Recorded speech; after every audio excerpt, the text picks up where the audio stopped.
Bago ang malaking baha, noong ang mundo ay dalisay pa at hindi nagagalaw, tahimik na tumingin ang kalangitan.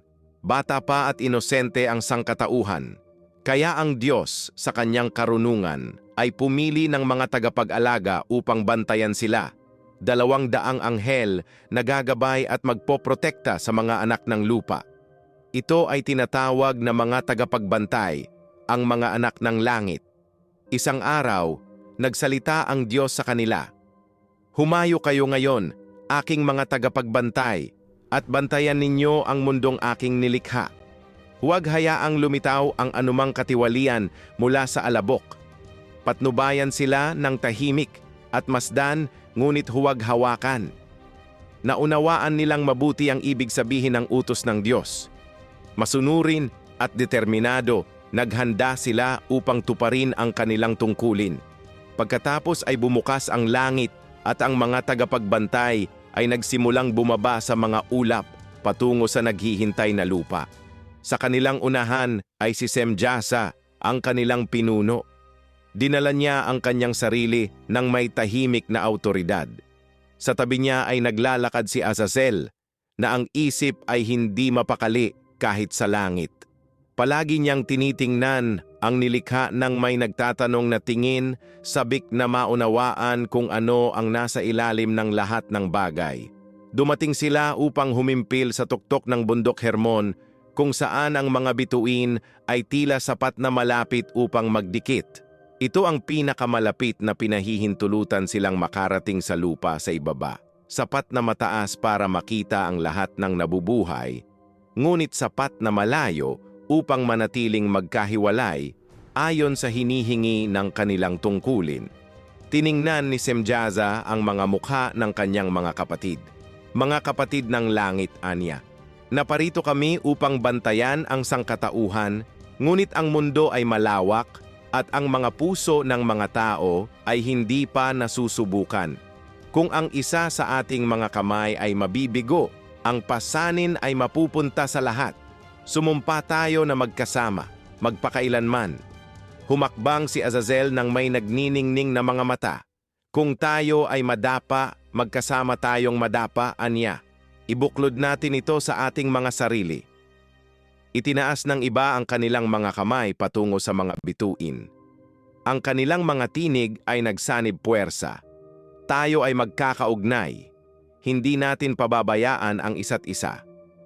Lumipas ang panahon at pinanood ng mga taga-Masid ang mga lalaking nagsindi ng apoy at nagbahagi ng kanilang mga unang awit sa ilalim ng buwan. Nakita nila ang tawanan ng mga bata at ang tahimik na pagmamahalan sa pagitan ng mag-asawa. Nakita nila ang saya ng buhay at may kung anong bagay sa loob nila ang nagsimulang gumalaw. Sa una, nagmasid lamang sila. Ngunit habang tumatagal sila, lalong nagiging mahirap ang manatiling magkahiwalay.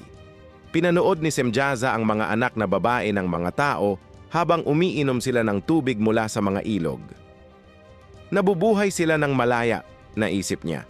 Wala silang alam na utos kundi ang tibok ng kanilang sariling mga puso. Nakatayo si Azazel sa tabi niya. Sila ay marupok, mahina niyang sabi. Gayunpaman, may lakas sa kanila, ang uri na hindi yumuyuko kahit hanggang langit. Ang iba ay nagsimulang magbulungan din sa kanilang mga sarili.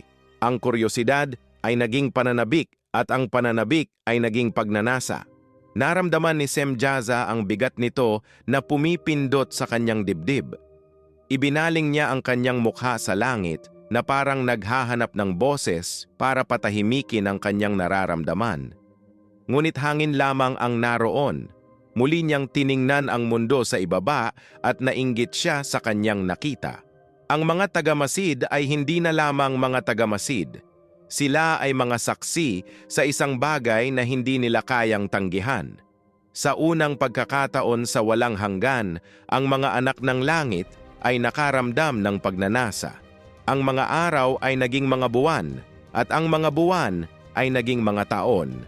Ngunit ang tingin ni Semjasa ay hindi kailanman nag-alinlangan.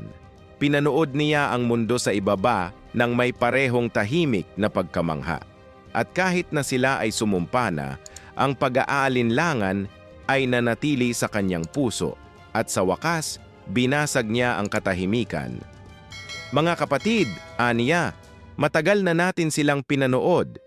Maikli ang kanilang buhay, ngunit sila ay nagliliyab sa isang liwanag na hindi natin alam. Tunay bang mali ang magnais na lumakad kasama nila? Sumagot si Arakiel, hindi mali ang magnais, ngunit ang kilos na ito ay hahatol sa atin. Ipinagbabawal ito ng langit. Lumingon si Semjaza sa kanya. Gayunpaman, hindi ba tahimik ang langit? Marahil ang katahimikan ay pahintulot. Humakbang palapit si Azazel.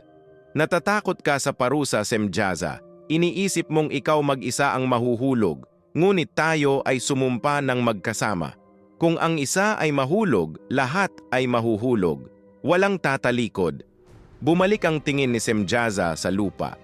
Natatakot lang ako, sabi niya, na sa paghahanap ng pag-ibig, tayo ay magdudulot ng kapahamakan.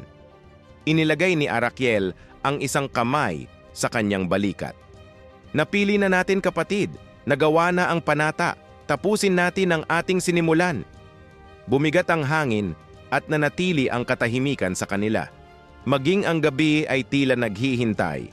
Pagkatapos ay itinaas ni Semjaza ang kanyang mukha sa langit at bumulong, naway mangyari, at muling bumaba ang mga tagamasid. Ngunit sa pagkakataong ito, sila ay dumating sa pamamagitan ng mga ulap at liwanag, pababa patungo sa lupa na matagal nang nakaakit ng kanilang mga mata at pumukaw sa kanilang mga puso. Sa mga mata ng mga tao, sila ay lumitaw bilang matangkad at nagniningning na mga nilalang. Nakita sila ng mga anak na babae ng mga tao at nanginig. Lumapit si Semjaza sa isang babae sa tabi ng ilog. Ang kanyang mga mata ay sumasalamin sa liwanag ng mga bituin. Huwag kang matakot, mahina niyang sabi. Binantayan kita simula pa noong ikaw ay isilang. Nanginig siya. Hindi ka taga-mundo. Hindi, sabi niya. Ngunit ngayong gabi, pipiliin kong lumakad dito. Kaya ang mga tagamasid ay kumuha ng mga asawa mula sa mga anak na babae ng mga tao. Nanirahan sila kasama nila at sa unang pagkakataon, ang langit at lupa ay naging isa. Ang liwanag at laman ay nagsanib sa iisang hininga. Mula sa pagsasamang ito ay nagmula ang mga Nephilim, makapangyarihan at hindi mapakali na mga higante. Ang kanilang lakas ay walang hangganan at ang kanilang gutom ay walang katapusan. Pinamunuan nila ang mga tao na parang mga Diyos at ang mundo ay nanginig sa ilalim nila. Noong una, kinain nila ang mga bunga ng bukid at mga hayop sa lupain. Ngunit di nagtagal, lumabis ang kanilang gutom. Tinalikuran nila ang sangkatauhan, nilalamon ang dating kanilang pinamumunuan. Si Semjaza ay nakatayo sa isang burol na tinatanaw ang nagliliyab na mga bukid sa ibaba. Mahina niyang sinabi sa sarili, "Paano nangyari ito?" sabi niya. "Gusto natin silang gabayan upang ilapit sila sa liwanag. Ngunit ito ba ang ating ginawa?" Tiningnan ni Azazel ang nagliliyab na mga lambak at sumagot, "Ito pa lamang ang simula. Marami pa silang ituturo sa kanila." At ganoon din, nagsimulang gumala ang mga tagamasid sa mundo. Bawat isa ay nagbubunyag ng mga lihim na hindi kailanman ginawa para sa mga kamay ng tao. Si Azazel ang una. Lumipat siya sa mga panday at sinabi, "Bakit mo hinuhubog ng mag-isa ang araro kung kaya mo namang humubog ng kapangyarihan?" Ipinakita niya sa kanila kung paano gumawa ng metal mula sa puso ng lupa, kung paano hampasin ang bakal. Gawin itong matalas, bulong ni Azazel, habang ginagabayan ang martilyo ng isang nanginginig na apprentice. Ang taong may espada ay walang kinatatakutan sa Diyos. Sa paglipas ng panahon, ang mga pandayan ay nagliwanag ng mas maliwanag pa sa araw.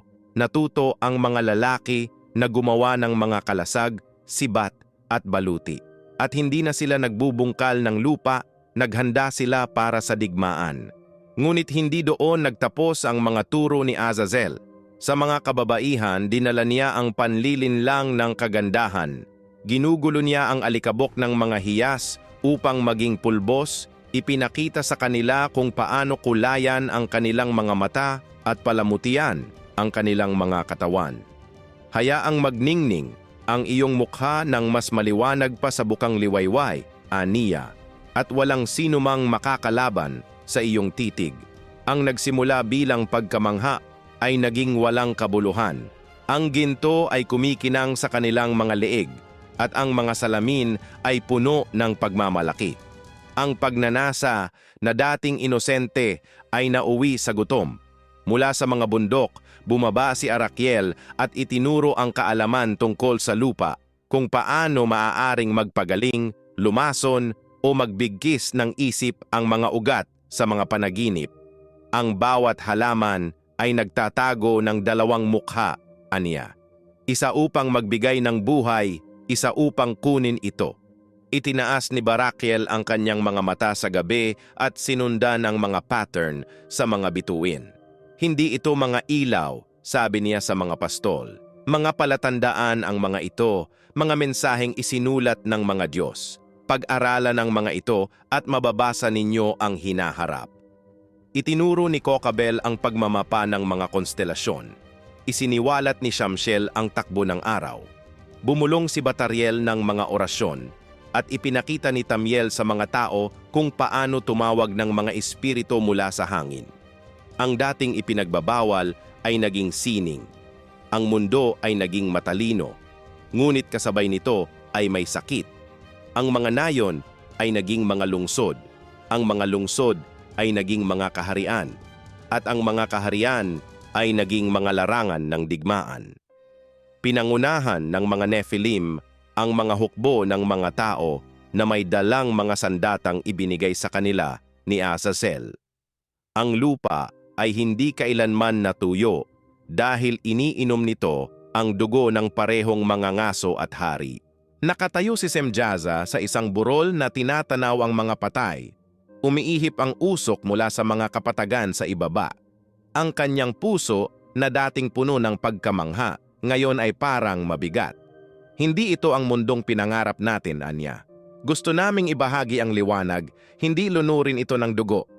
Si Azazel, sa tabi niya, ay bahagyang ngumiti. Sinasabi mo ang liwanag na parang banal, anya.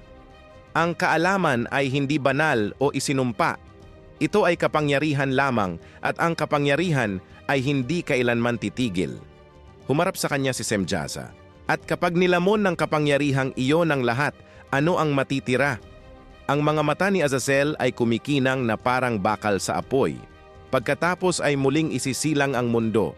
Kailangan muna itong masunog upang makita kung ano ang mabubuhay. Ngunit maging si Azazel ay nagsimulang maramdaman ang paparating.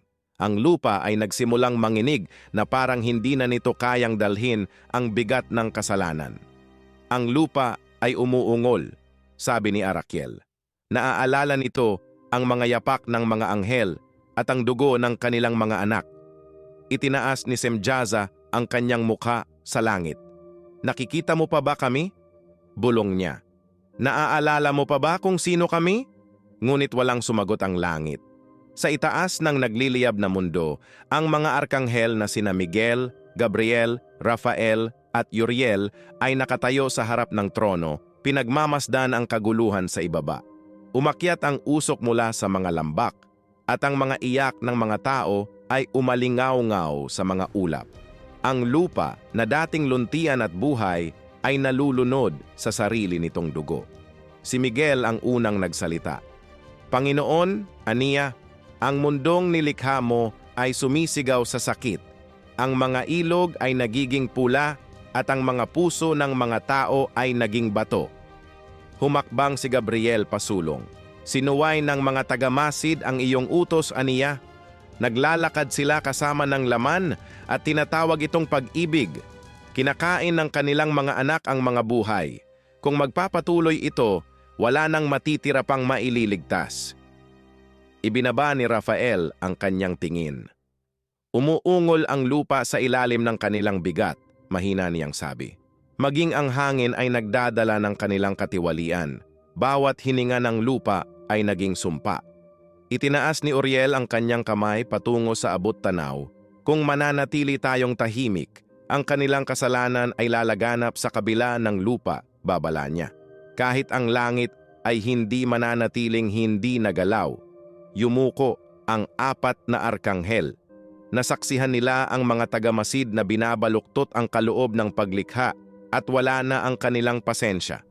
Gayunpaman, kahit na nagsasalita sila, may takot sa kanilang mga puso para sa maaaring idulot ng puot ng Diyos. Panginoon ng lahat ng nilikha, sabi nila, ang lupa ay nalulunod. Ang mga anak nito ay sumisigaw para sa hustisya. Ngunit ang trono ay tahimik pa rin. Muling itinaas ni Miguel ang kanyang mukha. Hindi ka ba kikilos? Mahina niyang tanong. Hindi ka ba magsasalita? Isang malalim na katahimikan ang pumuno sa kalangitan, mas mabigat kaysa sa tunog. Pagkatapos ay nagsimulang umangat ang isang madilim na hangin, umiikot sa mga bituin. Gumalaw ito ng may layunin, dala ang bigat ng paghatol, ngunit hindi pa nasasalita. Una itong naramdaman ni Gabriel. Ang hangin ay umikot na, bulong niya. Narinig niya tayo. Sa ibaba, naramdaman din ito ng mga tagamasid. Lumapot ang hangin sa kanilang paligid at dumilim ang langit sa ibabaw ng kanilang mga lungsod. Nakatayo si Semjaza sa gilid ng isang sirang bukid, ang kanyang mga kamay ay nababahiran ng alikabok at abo. Tumingin si Azazel sa abot tanaw at nakita ang bagyong nabubuo sa mga bundok. Dumarating na, sabi niya.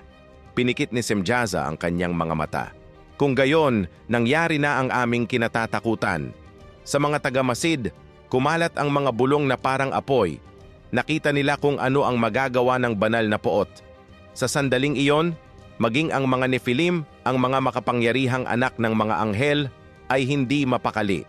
Ang lupa sa ilalim nila ay nayanig na parang ang mundo mismo ay naghahanda na palayasin sila. Sa unang pagkakataon mula nang sila ay bumaba, naramdaman nila ang tinatawag ng mga mortal na kawalan ng pag-asa. Naglakad si Semjaza sa mga bakanteng bukid. Ang kanyang mga mata na dating puno ng apoy ay naging hungkag. Sa paligid niya, ang iba ay nakatayo ng tahimik. Nais naming bigyan sila ng liwanag, sabi ni Semjaza, na nababasag ang kanyang boses, upang ibahagi ang kung ano ang nakatago sa kanila. Ngunit ngayon ang lupa ay sumisigaw laban sa amin. Nakatayo si Azazel ng hiwalay, ang kanyang tingin ay nakatuon sa abot tanaw. Hindi ang lupa ang humahatol sa atin, aniya, kundi ang katahimikan sa itaas. Humarap sa kanya si Semjaza. Nagsasalita ka pa rin na parang hindi mo ito kagagawan. Tinuruan mo sila ng sining ng digmaan.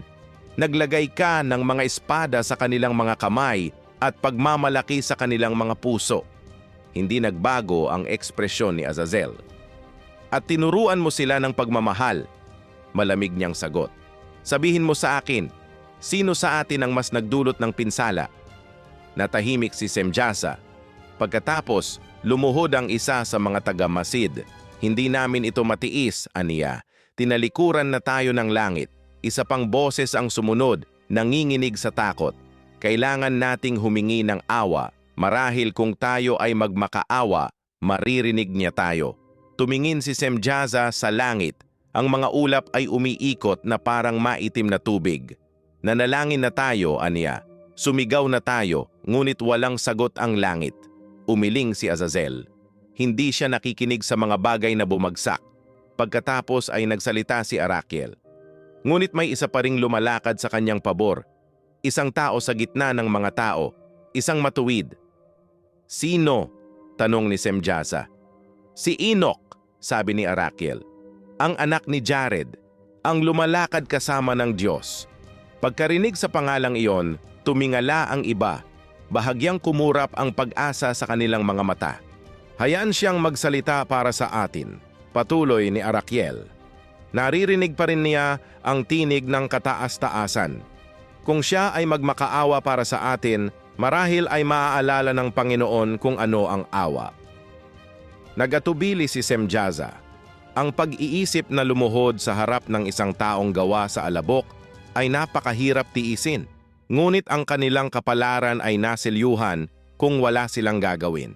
Sige na nga, sa wakas ay sabi niya. Hayaan si Enoch na maging boses natin. Nang gabing iyon, mag-isang naglakad si Enoch sa lambak. Ang kanyang buhok ay maputi na parang liwanag ng buwan. Narinig niya ang mga sigaw ng mga tagamasid bago pa nila ito malakas na sinabi. Nang marating niya ang paanan ng bundok Hermon, bumaba ang mga tagamasid upang salubungin siya. Ang kanilang malalaking pakpak ay nakalilim sa lupa at maging ang mga bundok ay tila nanginig sa ilalim ng kanilang presensya. Ngunit hindi sila natakot ni Enoch. Humakbang si Semjaza at yumuko. Tao ng Diyos, mahina niyang sabi, tayo ay nagkasala. Tiningnan siya ni Enoch. Alam ko, isinugo tayo upang gabayan sila, patuloy ni Semjaza.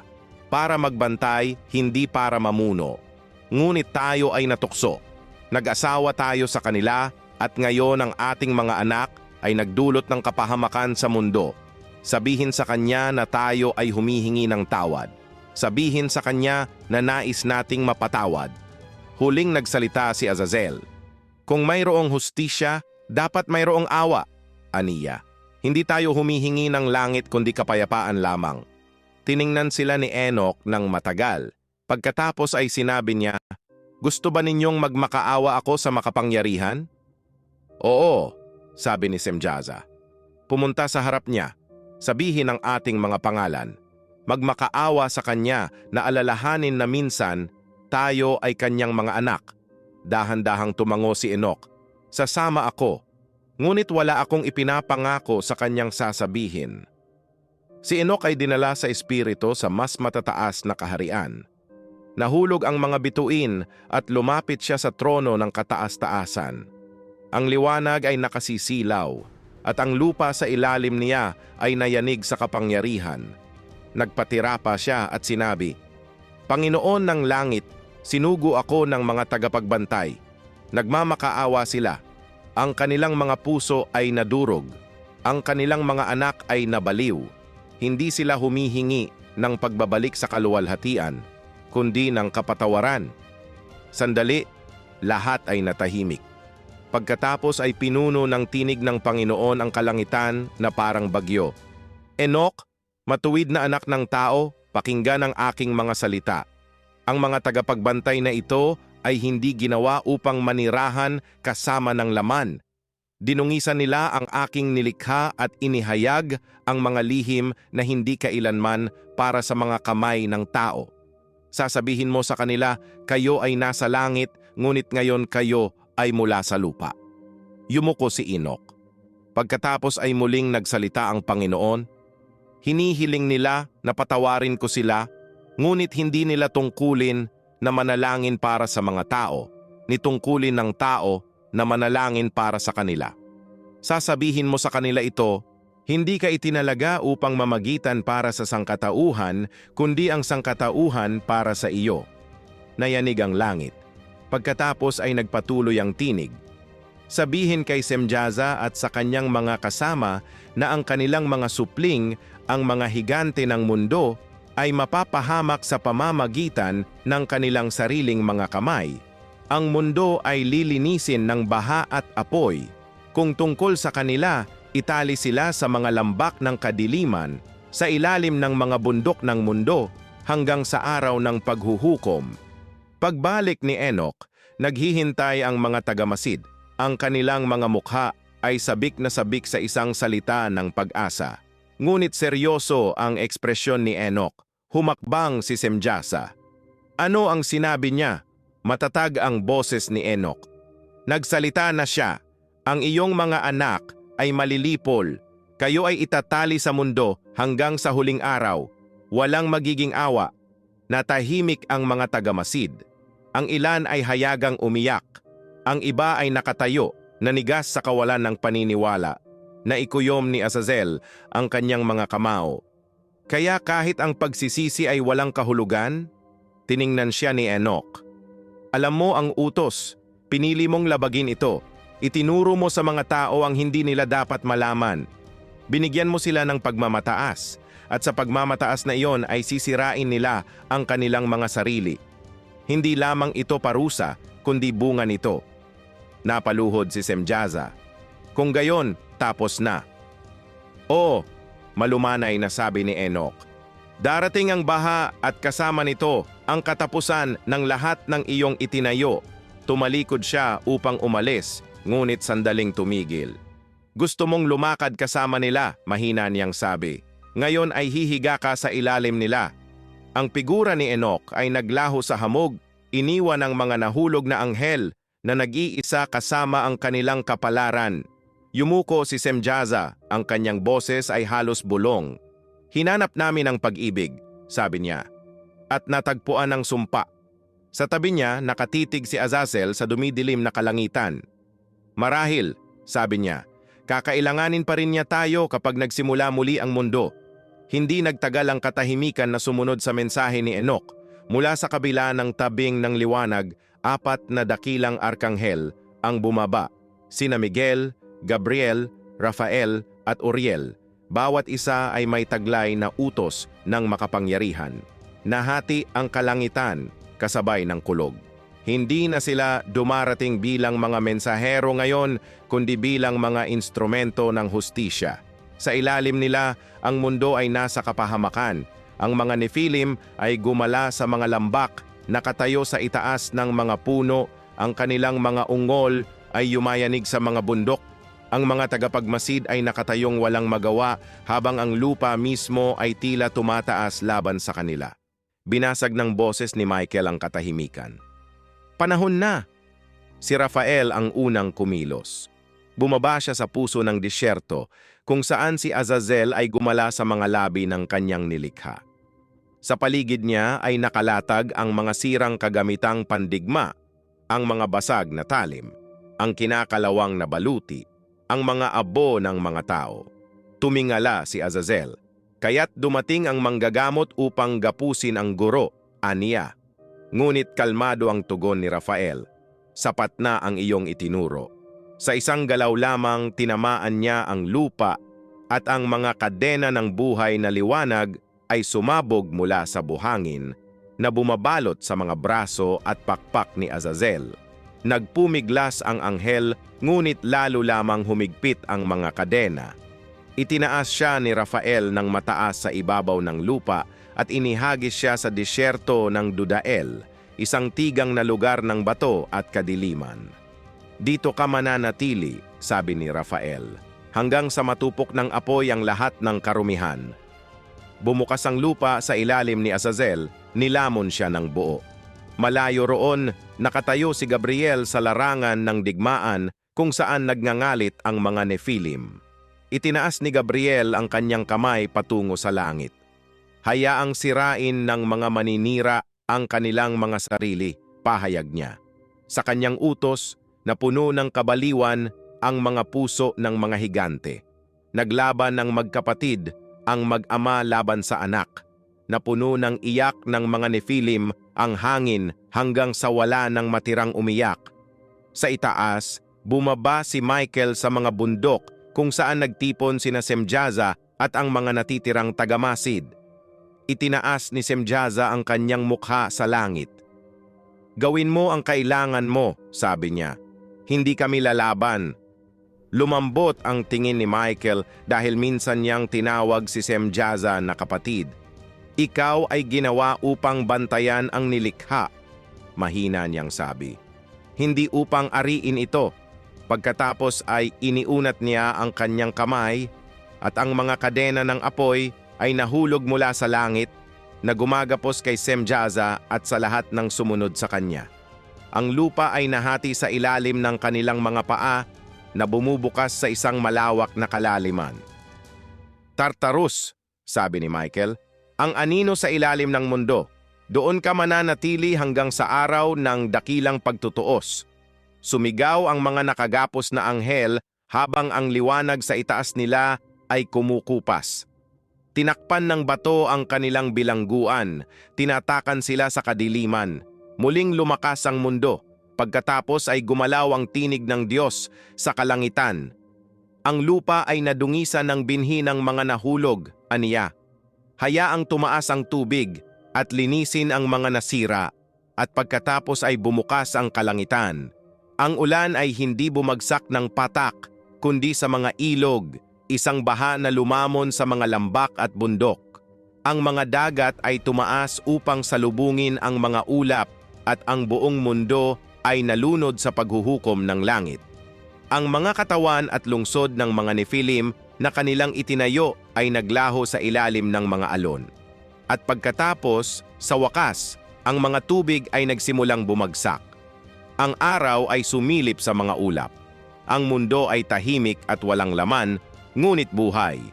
Sa kailaliman ng lupa, sa mga yungib ng kadiliman, ang mga tagamasid ay naghintay, nakatali sa kalooban ng Diyos.